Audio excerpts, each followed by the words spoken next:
Good day po sa inyong lahat. Ito nga pala yung magigiting ko na estudyante ng refrigeration, air conditioning.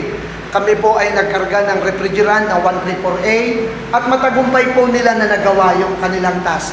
Kitang-kita nyo naman po, nag-yelo yung ating tubo ng ating evaporator ng ating refrigerator. Ito po yung aking pang-demonstrate na ginagamit para sa magagaling ko at magigiting na estudyante ng refrigeration.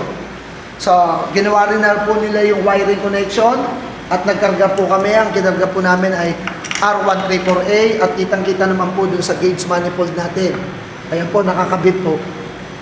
So, kaya matagumpay po na nagawa nila. Sila po ang magigiting ko na estudyante ng refrigeration, air conditioning. Ayan po ang ating malulupit daw na estudyante. So, muli po, maraming salamat sa inyong lahat. Mag-ingat po tayo lagi-lagi. Salamat ulit sa inyong lahat.